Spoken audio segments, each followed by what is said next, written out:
첫 유월절이란 제목으로 하나님 말씀 증거하도록 하겠습니다. 우리는 앞에서 하나님이 모세에게 이스라엘을 구원해 준 날을 기념해서 영원히 이제 유월절과 무교절을 지키게 하라라고 하신 말씀을 우리가 이제 두 주간에 걸쳐 살펴봤습니다. 이제 그 말씀에 순종해서 모세가 이제 이스라엘의 모든 이제 장로들을 불러 모아서 이제 이스라엘로 하여금 이제 첫 유월절을 지키게 하는 이 말씀을 이제 우리가 함께 오늘 살펴보려고 하는데, 그게 오늘 본문 말씀입니다. 21절, 22절 한번 보겠습니다. 모세가 이스라엘 모든 장로를 불러서 그들에게 이르되 너희는 나가서 너희의 가족대로 어린 양을 택하여 유월절 양으로 잡고 우슬초 묶음을 가져다가 그릇에 담은 피에 적셔서 그 피를 문 인방과 좌우 문설주에 뿌리고 아침까지 한 사람도 자기 문 밖에 나가지 말라. 유월절의 핵심은요, 이스라엘 이제 모든 집에서 어린 양을 유월절 양으로 잡고 이제 그 피를 문 인방과 문설주, 좌우제 문설주에 뿌리고 아무도 그 집에서 나가지 않는 거예요. 이게 이제 유월절 핵심입니다. 여기 보면 이제 피를 뿌릴 때 이제 우설초 묶음으로 피를 뿌리라 이렇게 말씀을 하고 있는데, 우설초는요 박하, 민트죠. 민트류의 이제 식물인데요. 잎에 틀이 많아서 물을 담기에 적당한 그런 식물입니다. 그래서 정결의식에 이제 많이 사용이 되는데, 정결의식에 이제 물을 뿌리는 도구로 많이 사용했던 그런 식물이 이제 이 우슬초였던 겁니다. 그러니까 이건 이제 정결케 함을 상징하는 거예요. 우슬초는. 성경에 자주 이제 이 식물이 자주 등장하죠. 그러니까 이 말은 그 피를 뿌린 그 집만 정결케 되어서 심판을 당하지 않는다는 거예요. 그래서 그 피를 뿌린 후에 아무도 그 집에서 나오지 말라라고 말하고는 이제 이렇게 말씀하는 거예요. 23절에 여호와께서 애굽 사람들에게 재앙을 내리려고 지나가실 때 문 인방과 좌우 문설주의 피를 보시면 여호와께서 그 문을 넘으시고 멸하는 자에게 너희 집에 들어가서 너희를 치지 못하게 하실 것임이니라. 그러니까 여호와께서 애굽을 치려고 애굽에 재앙을 내리려고 지나갈 때 그 문인방과 문설주에 피가 뿌려져 있는 것을 볼 것이고, 그 피를 보면 그 집을, 그 문을 넘어가신다는 거예요. 이게 유월절이에요. 넘어가다. 이게 유월절의 뜻이라고 그랬죠. 그러면서 이게 좀 더 무슨 뜻인지 다시 이렇게 말씀하고 있는데 뭐예요? 멸하는 자에게 너희 집에 들어가서 너희를 치지 못하게 할 것이다, 이런 말이에요.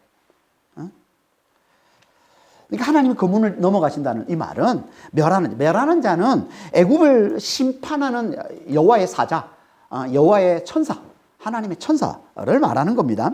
그러니까 그 천사가 너희 집에 들어가서 너희를 치지 못하게 한다는 거예요. 이게 넘어간다는 뜻이라는 거예요. 이게 하나님께서 그 집을, 피가 발려있는 그 집을 하나님이 넘어가신다는 뜻이라는 겁니다. 이게 유월절인 거죠. 근데 하나님이 왜 넘어가실까요? 왜 그 집을 넘어가십니까? 왜 피가 뿌려져 있는? 그건 하나님께서 넘어가신다고요? 거기엔 이스라엘을 정결케 하는 유월절 양의 피가 뿌려져 있기 때문에 그런 거라는 거예요. 그러니까 하나님은 유월절 어린 양의 피에 이 정결케 하는 능력이 있게 하셔서 그 피 안에, 그 피 아래에 있는 자들만 구원하시고 그렇지 않은 자들은 다 심판하신다는 거예요. 물론 실제로 어린 양의 피에 무슨 정결케 하는 능력이 있는 게 아니에요.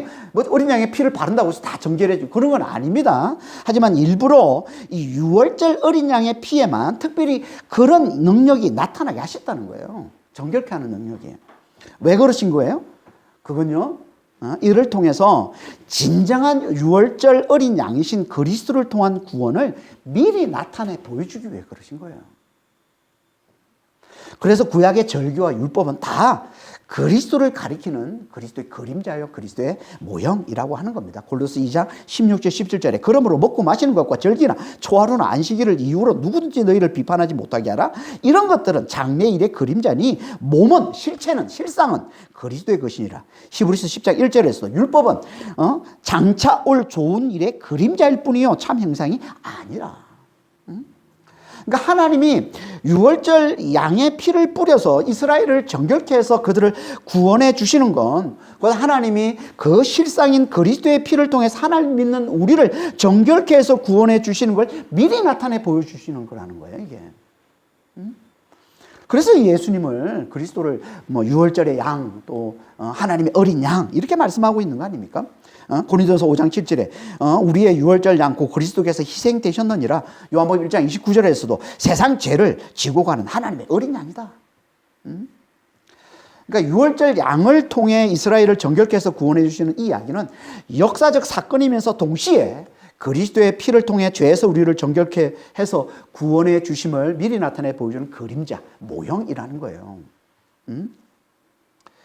그리스도의 피가 우리를 깨끗게 해주신다는 겁니다. 어떻게 그리스도의 피가 우리를 깨끗게 해줄 수가 있죠? 어떻게?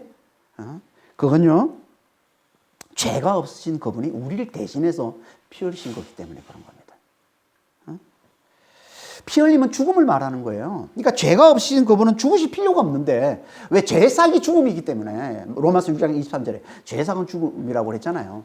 그러니까 죄가 없으신 그분은 죽으실 필요가 없는데 우리 대신 죽음을 치르셨다는 거예요. 이게 예수님의 피 흘리심이라는 거예요. 그러니까 그분의 피 흘리심은 우리의 모든 죄를 대신 다 가져가신 피 흘리심, 죽음이라는 거죠.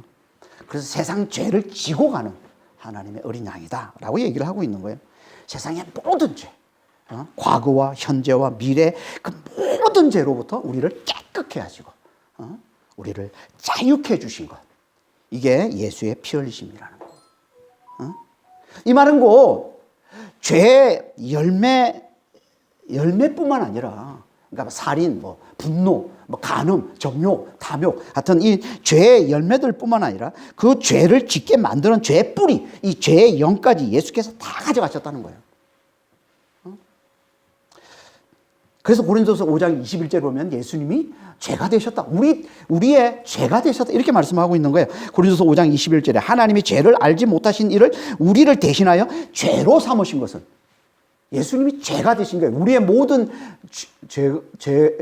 죄가 되신 거예요, 그냥. 이 말은 죄의 뿌리와 죄의 열매까지 예수님이 다 가져갔다는 거예요. 예수님이 다 짊어지고 죽으셨음을 말씀하고 있는 거예요. 죄의 뿌리, 죄의 열매까지 예수님이 다 가져가셨다는 이 말은 또 뭐가 되는 겁니까? 죄의 결과까지 예수님이 다 가져가셨다는 거죠. 죄의 결과. 그러니까 죄의 결과인 사망과 지옥까지 예수님이 다 가져가신 거예요. 그래서 예수님께 십자가 달려 죽으시고 음부에 내려가셨다고 그러는 거예요. 사도신경에 보면.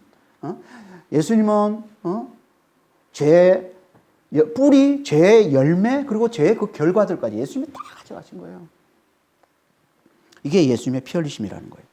그러니까 우리가 예수를 믿을 때, 예수의 피를 믿을 때, 그분이 우리의 모든 죄의 뿌리와 열매와 그 결과까지 대신 다 가져가서 피 흘려, 십자가 달려 피 흘려 죽으셨음을 믿을 때, 하나님은 그 피를 믿는 우리를 그 모든 죄로부터 완전히 깨끗한 자, 완전히 자유해진 자, 다시 말해서 죄 없는 자로 보시고 우리를 넘어가신다는 거예요.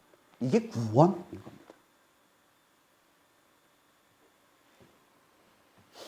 그리고 그렇게 죄 없는 자, 그렇게 의로워진 우리와 이제 늘 함께 하시면서, 다시 말해서, 우리 안에 잘 사시면서, 그분이 우리 안에 들어와 잘 사시면서 우리에게 평안을 주시고, 그런 우리를 통해, 당신의 뜻을 이루어 가시는 것.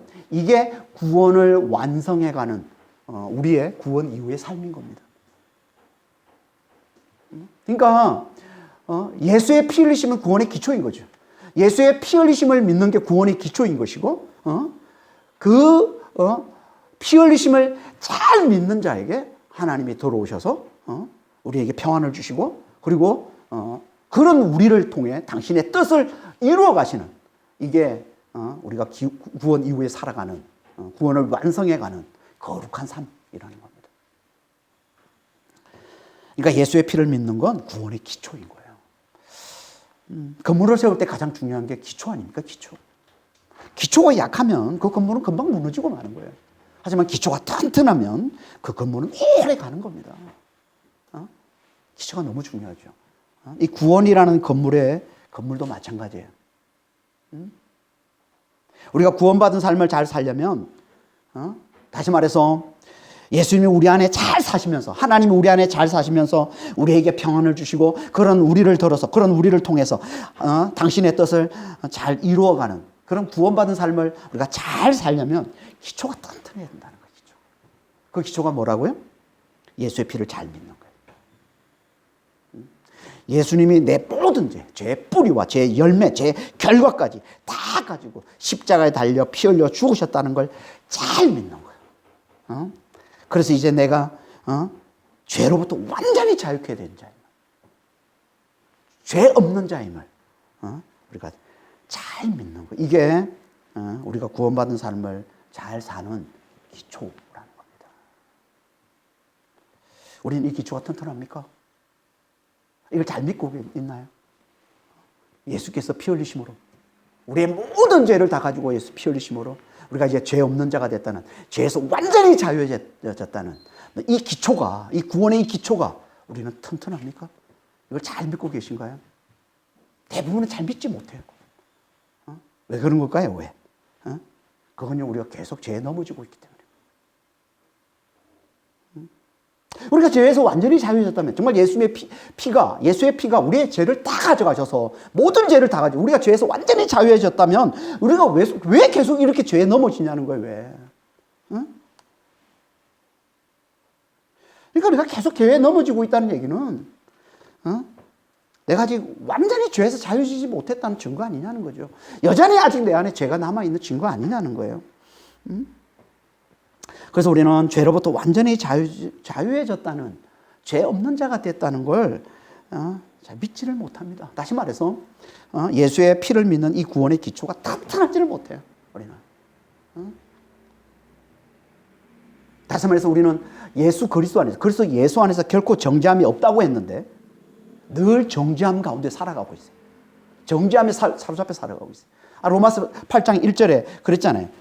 그러므로 이제 그리스도 예수 안에 있는 자에게는 결코 정죄함이 없는 자가 됐어요. 예수 믿는 자는 정죄함이 없다고 그랬는데 우리는 여전히 정죄함에 사로잡혀 살고 있어요. 왜요? 이 기초가 튼튼하지 않기 때문에. 이 구원의 기초가 튼튼하지 않기 때문에. 그러니까 늘 죄책감으로 자기를 비난하는 삶이 끊이질 않아요. 조금만 잘못해도 자기를 심하게 자책하고 심하게 자기를 물어뜯는 그런 삶, 우리가 얼마나 자주 살아갑니까? 역시 나는 뭐 안 돼, 뭐 그러면서 누가 이렇게 못난 날 사랑하겠어? 이런 것도 해내지 못하고, 이런 것도 감당하지 못하고 늘 실패하는 나는 정말 형편없는 놈이야. 나는 살 가치가 없어. 늘 자기를 물어뜯는 이 정죄함이 우리를 떠나지 않고 있잖아요. 이게 다 어디서 나오는 거라고요? 예수의 피로 우리가 죄로부터 완전히 자유해졌다는 이 구원의 기초가 튼튼하지 못합니다. 그러니까 이 구원의 기초가 튼튼하지를 못한 게 이게 구원받은 자의 삶, 곧 자유롭고 사랑이 넘치는 삶을 살지 못하는 가장 큰 이유예요. 우리가 왜 구원받았다면서, 죄에서 구원받았다면서. 그러면 우리가 자유롭고 사랑이 넘치는 삶을 잘 살아내야 되는데 그걸 살지 못하는 가장 큰 이유가 여기 있는 거예요. 기초가 튼튼하지 못해서. 예수의 피가 우리의 모든 죄를 다 가져가셨다는, 죄에서 우리가 완전히 자유해졌다는, 죄 없는 자가 됐다는 이 기초가 튼튼하지 못하기 때문에 그런 겁니다. 왜 기초가 튼튼하지 못할까요? 왜 예수의 피로 죄에 대해서 죽은 자가 됐다는, 죄로부터 완전히 자유한 자가 됐음에도 죄 없는 자가 됐다고 그랬잖아요. 예수 그리스도 안에 있는 자는 결코 정죄함이 없다고 그랬잖아요. 그런데도 왜 이렇게 우리는 계속 죄에 넘어지고 계속 정죄함에 사로잡혀 살고 있습니까? 그건 우리가 죄를 잘 모르기 때문에. 죄를 몰라요. 죄를. 그럼 죄가 뭐예요? 좀 전에도 얘기를 했지만 죄는 두 가지예요.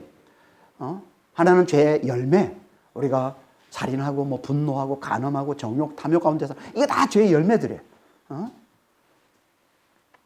하나는 죄의 열매를 말하고 또 하나는 그 열매를 낳는 뿌리를 말하는 거예요. 죄는 이 두 가지예요. 죄의 뿌리와 죄의 열매. 근데 우리가 한 가지 조심해야 될 건 이 죄의 열매들, 분노하고 정욕 가운데, 탐욕 가운데 살아가는 이 죄의 열매들과 유혹은 분별할 줄 알아야 돼요. 유혹은 죄가 아닙니다. 유혹은 죄가 아니에요. 그래서 분노가 죄인데, 분노하지 말라. 분노가 죄인데, 근데 우리가 화가 나는 상황에서 우리도 어쩔 수 없이 분노가 나올 때 있잖아요. 어쩔 수 없이 분노가 나는 육체적 반응으로 분노가 나올 때가 있어요. 그거는 유혹이지, 그거는 죄가 아닙니다. 그러니까 우리가 화를 낸다고 해서 다 죄가 되는 건 아니에요. 유혹은 우리의 마음에 그냥 육체적으로 반응하는 거야. 외부에서 주어지는 환경에 따라서 우리 육체적으로 그냥 반응으로 나타나는 거야. 이건 유혹인 것이고, 죄는 그 유혹을 내가 계속 품고 있는 게 죄인 거예요. 거기에 우리 의지가 담겨 있으면 죄가 되는 거예요. 그래서 에베소서 4장 25절에 보면 분을 내어도 죄를 짓지 말라. 해가 지기 전에 분을 풀어라 그러잖아요. 해가 질 때까지 분을 품지 말라고 그러잖아요. 그러니까 유혹과 이 죄를 잘 분별할 줄 알아야 돼요. 유혹은 수없이 우리 외부에 끊임없이 우리를 자극하고 우리에게 계속 영향을 줘서 우리도 어쩔 수 없이 나타나는 그런 반응이 있어요. 그런 반응들은 유혹입니다. 그건 죄가 아니에요. 그런데 그 반응에, 그 유혹에 내 의지를 담으면, 내가 그걸 계속 품으면, 화가 나는 사람에 화를 낼 수 있어요. 예쁜 여자를 보면은 눈이 갈 수 있어요. 근데 그게 내 의지를 담아버리면, 그걸 계속 내가 품으면, 그건 죄가 된다는 거예요. 그래서 욕심이 죄를 잉태한다고 얘기하는 겁니다. 이렇게 죄를, 이 유혹을 좀 분리하고 나서 정말 죄가 뭔지 정확히 알아야, 잘 알아야 우리가, 이 죄에서 구원받은, 이 자유롭고 이 사랑이 넘치는 삶을 잘 살아낼 수 있습니다. 죄는 뿌리와 열매가 있어요. 중요한 건, 핵심은 그 뿌리죠. 그 열매를 만들어내는, 그 열매를 낳는 그 뿌리가 핵심입니다. 죄의 뿌리가 뭐예요? 그게 자기 중심성이에요. 자기 중심으로 사는 자기 중심성. 여기서 죄의 열매들이 나오는 거예요. 여기서 분노가 나오고 살인이 나오고 정욕이 나오고 간음이 나오고 하는 그 모든 죄의 열매들이 여기서 나오는 겁니다. 자기 중심으로 사는 자. 이걸 다른 말로 죄의 영이라고 하는 거예요. 죄의 영. 이 말은 곧 죄가 인격이라는 겁니다. 죄가 인격이라는 거예요. 그래서 우리를 뭐라고 불러요? 죄의 종이라고 부르는 거예요. 로마서 6장 16절, 20절, 22절입니다. 너희 자신을 종으로 내주어 누구에게 순종하든지 그 순종함을 받는 자의 종이 되는 줄을 너희가 알지 못하느냐? 혹은 죄의 종으로 사망에 이르고 혹은 순종의 종으로 의에 이르느니라. 너희가 죄의 종이 되었을 때는 의에 대해 자유로웠느니라. 그러나 이제는 너희가 죄로부터 해방되고 하나님께 종이 되어 거룩함에 이르는 열매를 맺었으니 그 마지막은 영생이니라. 그러니까 죄의 종이라는 이 말은요, 하나님의 종처럼 죄를 하나님과 대조되는 인격으로 말씀하고 있는 거예요. 이게 죄의 종이에요. 우리 죄의 종이라는 건 죄를 인격으로 말씀하고 있는 거예요. 그러니까 우리는 죄, 곧 죄의 영, 곧 사단, 인격인 이 사단을 주인으로 삼든지, 죄의 영을 주인으로 삼든지, 아니면 하나님을 주인으로 삼고 사는 존재라.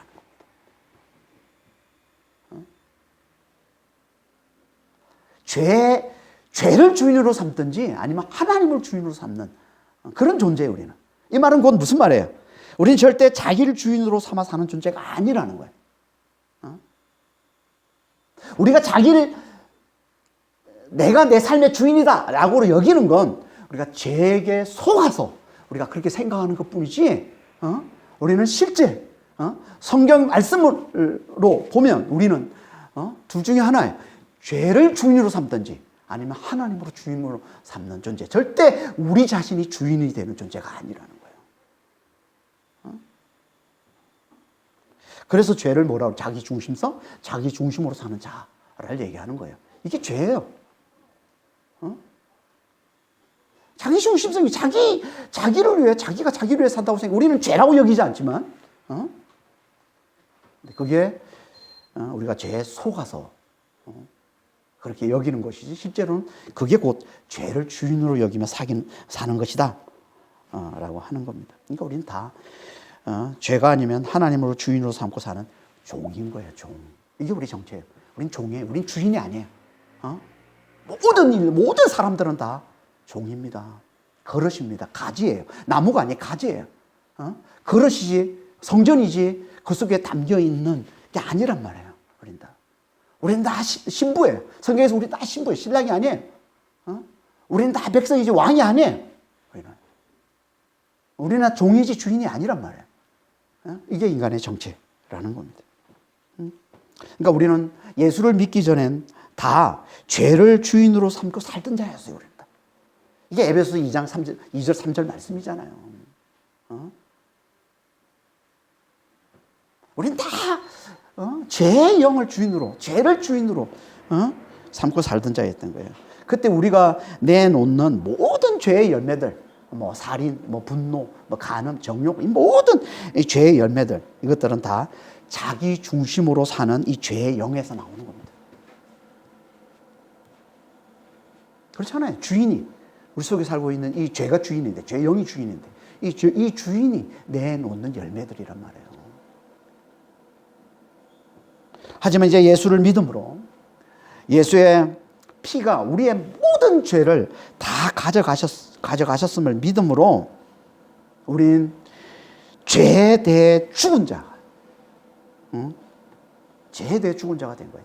죄로부터 완전히 자유해진 자가 됐다는 거예요. 이 말은 곧 무슨 말이에요? 우린 이제 더 이상 죄가 우리 주인이 아니라는 거예요. 죄가 그 자리에서 쫓겨나고 이제 그 자리에 하나님이 들어오셔서 하나님이 우리의 주인이 되셨다는 거예요. 이걸 제대로 깨닫는 게 이게 우리가 죄에 대해서 죽은 자, 죄가 없는 자가 된 것이고 죄에 대해서 완전히 자유해진 자, 더 이상 정죄함이 없는 삶을 사는 자가 됐다고 하는 거예요. 그걸 제대로 깨닫는. 그러니까 죄가 우리 주인이 아니라 하나님이 우리의 주인이 되셨음을, 이제 우리가 더 이상 죄의 종이 아니라 하나님의 종이 되었음을 확실히 깨닫는, 이게 우리가 정죄함이 없는 삶을 사는 비결인 겁니다. 그런데 이게 쉽지 않아요. 왜 그렇습니까?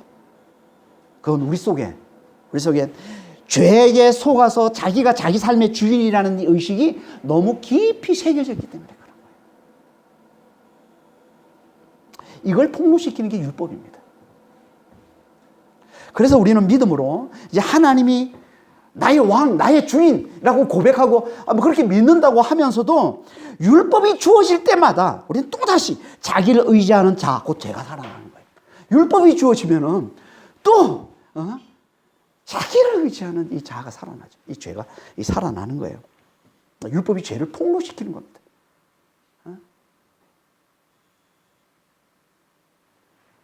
이게 우리의 모든 모습이에요. 이걸 자세히 말씀하고 있는 게 로마서 7장 말씀이잖아요. 로마서 6장에서 우리는 죄에 대해서 죽었다고 그러고 로마 7장에서 우리는 율법에 대해서 죽었다고 말씀하면서 우리가 사는 삶의 모습이 실제로는 율법에 대해 죽은 자임에도 예수의 피로 말미암아 예수의 죽음으로 율법에 죽은 자임에도 율법이 주어질 때마다 우리는 다시 또 자아 중심에 자기 중심에 이 자아를 의지하는 이 죄가 또 살아난다는 거예요. 또 살아. 그래서 죄를 짓는 건 내가 아니라 내 안에 있는 죄라고 얘기하는 거예요. 그럴 때마다 우리는 예수의 피를 붙들면 되는 거예요. 예수의 피를 다시 의지하면 되는 거예요. 예수의 피로 말미암아 내가 죄에 대해서 완전히 죽은 자임을 다시 한번 인정하고 고백하고 그걸 붙들면 되는 겁니다. 그러니까 우리는 늘 예수의 피를 잘 믿음으로 죄에 대해서 죽은 자요, 율법에 대해서 죽은 자가 돼야 되는 거예요.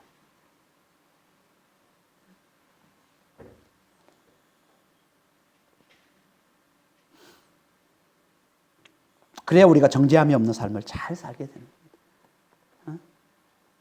이게 구원의 기초를 튼튼히 하는 거예요. 그러니까 예수의 피를 의지하는 게 이게 너무 중요한 거예요.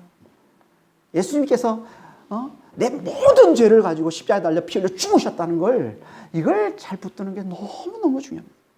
그래야 우리가 정죄함 없는 이 삶, 구원의 기초를 튼튼히 하는 이 삶을 우리가 잘 살아낼 수 있는 거예요. 그러니까 우리는 늘 예수의 피를 잘 믿음으로 이 자기 중심의 죄와 그 죄를 계속 폭로하는 율법에 대해 확실히 죽은 자가 되어서 결코 정죄함이 없는 삶을 잘 살아내는, 그래서 내 안에 하나님이 잘 사시는, 하나님이 잘 사시면서 우리에게 평안을 주시고 그런 우리를 통해서 당신의 뜻을 이루어가는 이 구원을 완성해가는 이 구원 이후의 이 거룩한 삶을 잘 살아가는 자가 되시길 바랍니다. 이게 하나님의 뜻이에요. 우리를 향하신 하나님의 뜻.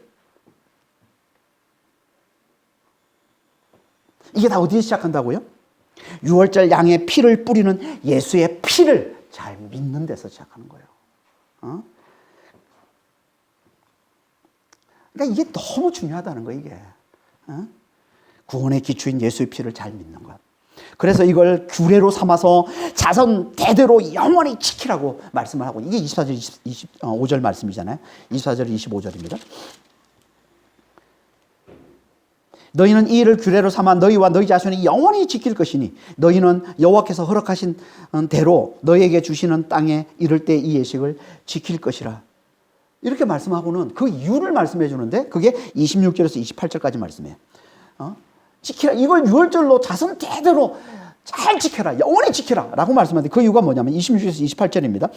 이후에 너희의 자녀가 묻기를 이 예식이 무슨 뜻이냐 하거든 너희는 이러기를 이는 여호와의 유월절 제사라. 여호와께서 애굽 사람에게 재앙을 내리실 때 애굽에 있는 이스라엘 자손의 집을 넘어서 우리의 집을 구원하셨느니라 하라. 하매 백성이 머리 숙여 경배하니라. 이스라엘 자손이 물러가서 그대로 행하되 여호와께서 모세와 아론에게 명령하신 대로 행하니라. 그러니까 유월절을 지키라고 한 중요한 이유 중에 하나가 뭐냐 하면 그들의 자손들에게 어린 양을 통한 하나님의 이 대속의 이 구원의 은혜를 가르치기 위해서, 잘 가르치기 위해서 그런 거라는 거예요. 이게 유월절을 지키는 중요한 이유 중에 하나라는 거예요. 지금도 마찬가지입니다. 우리가 지금 절기를 지키고 또 주일을 지키는 중요한 이유 중에 하나는요, 자녀들을 잘 교육하기 위해서 그런 거예요. 자녀들에게 신앙교육을 잘하기 위해서. 왜 주일마다 교회를 가냐? 왜 이렇게 일주일에 한 번씩 다 모여가지고 찬양하고 기도하고 말씀을 듣느냐? 라는 그런 질문 우리 자녀들이 던져요. 그럴 때마다 그 이유를 잘 대답해줘서 그들의 신앙이 잘 자라도록 하기 위해서 우리가 꼭 지켜야 되는 거예요. 이게 뭐라고요? 이게 주일 예배라는 거예요. 이게. 우리가 매주 주일을 지킬 때, 주일 예배를 드리려 할 때마다 우리 자녀들은 분명히 우리에게 이런 질문을 던집니다. 밖으로 내놓지는 않지만 이 질문을 밖으로 내놓는 사람도 있긴 있어요. 애들도. 호기심이 많으면 이제 내놓는데, 대부분은 밖으로 내놓지는 않지만, 그래 속으로 다 이런 질문을 하고 있습니다. 왜 이렇게 일주일에 한 번씩 교회 가지? 왜 이렇게, 주일마다 교회는 가는 걸까? 왜 가서 이렇게 매일 찬양하고 기도하고 말씀을 듣고 왜 이렇게 해야 되는 거지? 이런 질문이 있어요. 이런 질문을 할 때 우리가 그걸 잘 대답할 준비를 하고 있어야 된다는 거예요. 그런 대답을 잘 준비하고 있냐 말이에요. 잘. 주일은 우리를 위해 죽으신 주님이 부활하신 날을 기념해서 모이는 것이라고. 이 부활이 우리 신앙에서 가장 중요하기 때문에 이날 믿는 자들이 함께 모여서 찬양과 말씀과 교제로 서로의 믿음을 격려해 주기 위해서, 이 격려가 없으면 우리가 이 세상에서 하나님을 믿기가, 예수를 믿기가, 예수님의 부활을 믿기가 너무나 힘들기 때문에 그래서 우리가 함께 매주 모이는 것이라고 이렇게 우리가 자녀들에게, 이렇게 질문을 던지는 자녀들에게 잘 대답해 주고 있냔 말이에요. 이런 대답을 해주면서 주의를 잘 지키는 것. 이게 진짜 참 신앙교육이라는 겁니다. 가장 기본적인 신앙교육이라는 게 이게. 그러니까 우리는 주일 예배를 잘 드리는 것만으로도 자녀들에게 기본적인 신앙교육을 잘 시키고 있는 거예요, 지금. 주일 예배만 잘 지키고. 이 말은 곧 거꾸로 얘기하면 무슨 말이에요? 주일 예배를 잘 지키지 못하면 자녀들에게 가장 기본적인 교육도 제대로 시키지 못하고 있는 꼴이 된다는 거죠. 그런 가정에서 자녀들이 믿음이 자라기는 어렵겠죠. 이 시대는요, 교회는 너무나 많은데 청소년이 영적 불모지라고 하는 시대입니다. 지금 시대. 선교지가 따로 없다는 거예요. 청소년들이 선교지다. 이런 얘기 참 많이 합니다. 아니, 교회는 지금 한 집 건너 교회, 아니 위아래가 교회인데, 교회가 이렇게 많은데, 아니 청소년들이 다 영적 불모지래? 그게 선교지래? 아니 왜 이렇게 됐어요? 왜 이렇게? 이게 뭔 얘기겠습니까? 이게? 청소년들에게 제대로 신앙교육이 안 돼서 그런 거 아니에요, 지금. 그렇죠? 정말, 제대로 된 신앙교육이 너무나 시급한 때예요, 지금. 우리 청소년들에게. 그 시작이 뭐라고요? 부모들이 주의를 잘 지키면서 왜 주의를 지키는지, 왜 주일 예배를 드리는지 우리 자녀들에게 잘 대답해 줄 준비를 하면서 주의를 잘 지키는 거예요. 이게 그 시작이 되는 겁니다. 정말 주의를 잘 지키는 게 너무 중요한 거예요. 이렇게 모세의 말을 전해 듣고는 이제 이스라엘 백성들이 머리를 숙여 하나님을 경배했다라고 얘기합니다. 그걸 믿음으로 받아들였다는 얘기죠. 모세의 얘기를. 그리고는 하나님의 모세를 통해 주신 명령대로 그들이 다 행했다라고 말씀을 하고 있습니다. 이 말은 곧 무슨 말이에요? 모세가 명령한 대로 어린 양을 잡아서 유월절 양으로 잡고서 그 피를 문 인방과 문설주, 좌우 문설주에 다 바르고, 그리고 아무도 그 집에서 나오지 않았다는 거죠. 그러자 온 애굽 땅에 어떤 일이 벌어져요? 하나님이 말씀하신 대로 밤중에 여호와께서 애굽의 모든 장자를 다 쳐서 죽이는 끔찍한 재앙이 일어나더라는 겁니다. 그게 29절 이하의 말씀이에요. 29절 30절 보겠습니다. 밤중에 여호와께서 애굽 땅에서 모든 처음 난 것, 곧 왕에 앉은 바로의 장자로부터 옥에 갇힌 사람의 장자까지와 가축의 처음 난 것을 다 치심해. 그 밤에 바로와 그 모든 신하와 모든 애굽 사람이 일어나고 애굽에 큰 부르짖음이 있었으니 이는 그 나라에 죽임을 당하지 아니한 집이 하나도 없었음이라. 밤중에 하나님께서 애굽에 모든 처음 난 것을 다 쳐서 죽이자 모든 애굽 사람이 다 일어납니다. 당연히 그렇겠죠. 아니 자기 집에 있는 장자들이 다 죽고 처음 난 것들이 다 죽어. 모든 집이 다 죽임을 당하지 않은 집이 하나도 없다고 그래. 이거 다 일어나가지고 크게 통곡하며 크게 부르짖었다고 그러는 거예요. 얼마나 슬펐겠어요. 얼마나 고통스러웠겠어요. 자식을 잃은 슬픔, 고통보다 더 큰 게 있습니까? 그것도 가족을 대표하는 이 장자를 잃은 이 고통과 이 슬픔, 이거는요, 세상에서 가장 큰 고통과 슬픔이 되는 겁니다.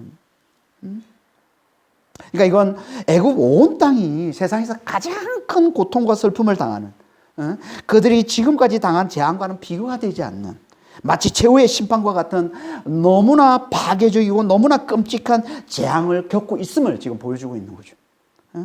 이게 하나님 앞에 끝까지 완악한 자가 당하게 될 너무나 끔찍한, 너무나 큰 고통과 슬픔을 잘 보여주고 있는 마지막, 하나님의 마지막 10번째 재앙인 거예요. 모든 장자의 죽음, 재앙이라는 겁니다.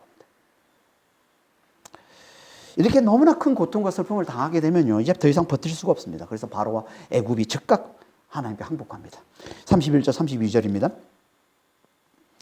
밤에 바로가 모세와 아론을 불러서 이르되 너희와 이스라엘 자손은 일어나 내 백성 가운데서 떠나 너희의 말대로 가서 여호와를 섬기며 너희가 말한 대로 너희 양과 너희 소도 몰아가고 나를 위해 축복하라. 바로가 즉각 모세를 부르고는 너희와 너희 자손들 다 데리고 애굽을 떠나라. 여호와를 섬겨라. 그리고 너희가 요구하는 대로 양과 소 다 데리고 가. 다 데리고 가. 내가 너희가 요구한 대로 다 해줄 테니 다만 나를 축복해다. 하나님의 심판이 그치게 해다. 빨리 이 재앙이 끝나게 해다. 다시는 이런 재앙이 당하지 않도록 나를 축복해다. 이것만 요구하고 있는 거예요. 드디어 그가 완전 항복한 거야, 하나님. 완전한 거. 진작 이랬으면 얼마나 좋았을까라는 생각을 좀 하지 않을 수가 없죠.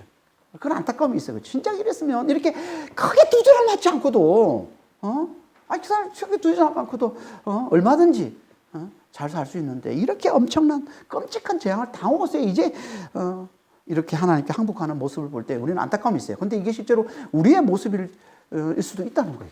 그렇잖아요. 우리도 자주 하나님 말씀을 우습게 여기고 잘 안 듣다가 크게 혼난 후에 그렇게 하나님께 돌아오는, 하나님께 항복하는 그런 모습들이 많이 있지 않습니까?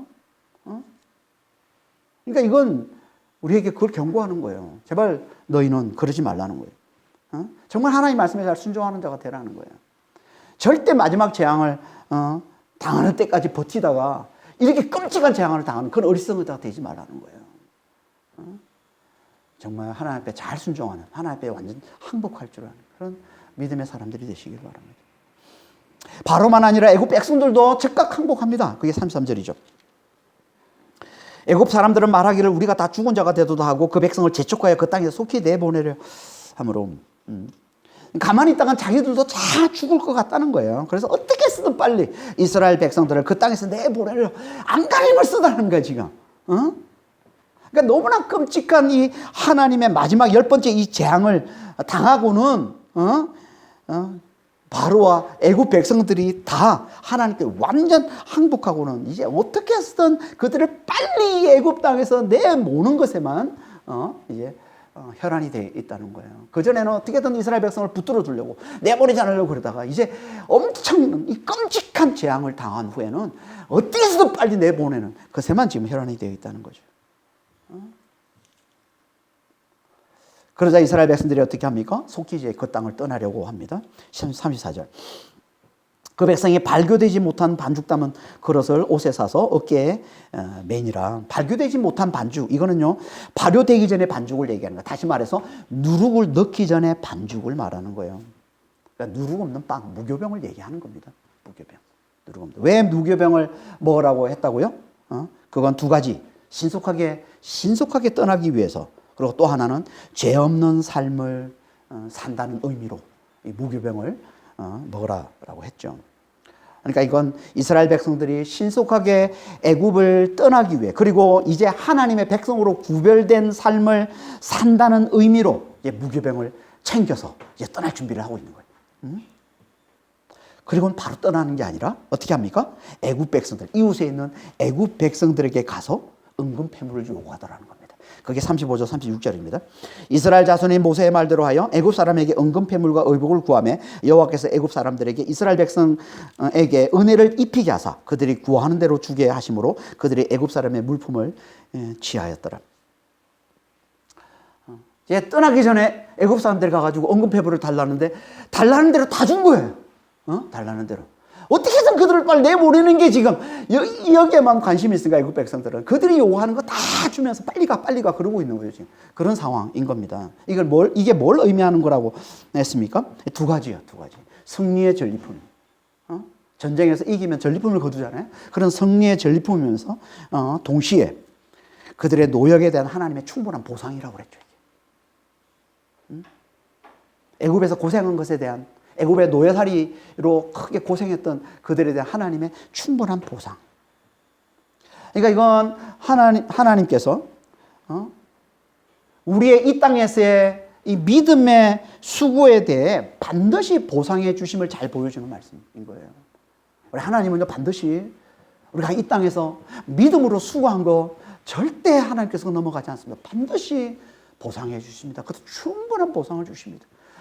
이스라엘 백성들의 애굽을 떠나는 이스라엘 백성들에게 그 은금 패물을, 그 의복을, 좋은 옷들을 다 가득 안겨서 애굽에서 내보내게 하신 것처럼 우리도 마찬가지예요. 하나님께서 반드시 우리에게도 믿음의 수고에 대한 충분한 보상을 하나님 반드시 우리에게 허락해 주십니다. 그러니까 지금 아무리 믿음의 싸움이 힘들고 어렵더라도 믿음의 길을 가르가는 이것이 아무리 괴롭고 벅차더라도 절대 낙심하지 말고 포기하지 말고 이 믿음의 경주를 잘 달려가시길 바랍니다. 하나님 반드시 보상해 주십니다. 충분한 보상을 해 주십니다. 이렇게 하나님의 10번째 재앙, 애굽의 모든 장자의 죽음으로 인해 바로와 애굽은 하나님께 완전히 항복하고서 이스라엘을 이제 애굽에서 내보내는데 그냥 내보내는 게 아니라 그들의 노역에 대한 충분한 보상을 그들 품에 가득 안겨서 내보내더라는 거예요. 이게 앞에서 계속 우리가 함께 나누었던 하나님의 말씀, 만유의 주 되신 여호와께서 당신의 언약을 지켜 놀라운 능력으로 당신의 백성을 반드시 구원해 내심을 보여주고 있는 거죠. 우리 하나님은 반드시 당신 백성을 반드시 구원해 내신다는 거예요. 그러니까 이건 앞에서 하나님의 말씀하신 걸 그대로 성취하고 있는 거예요. 지금. 앞에서 하나님 뭐라고 말씀하셨습니까? 3장 20절에서 22절입니다. 내가 내 손을 들어 애굽 중에 여러 가지 이적으로 그 나라를 친 후에야 그가 너희를 보내리라. 내가 애굽 사람으로 이 백성에게 은혜를 입히게 할지라. 너희가 나갈 때 빈손으로 가지 아니하리니 여인들은 모두 그 이웃 사람과 및 자기 집에 거류하는 여인에게 은폐물, 금폐물과 의복을 구하여 너희의 자녀를 꾸미라. 너희는 애굽 사람들의 물품을 취하리라. 이 말씀이 그대로 성취됨을 보여주고 있는 게 오늘 본 말씀이잖아요. 그러니까 하나님 말씀은 반드시 성취된다는 거예요. 하나님 말씀은 반드시 성취됩니다. 그러니까 우리는 정말 하나님의 말씀을 잘 듣고 잘 믿어야 되는 거예요. 만일 이스라엘 백성들이 이 하나님 말씀을 잘 듣지 않았다면, 이 하나님 말씀을 잘 믿지 않았다면 어떻게 됐겠어요?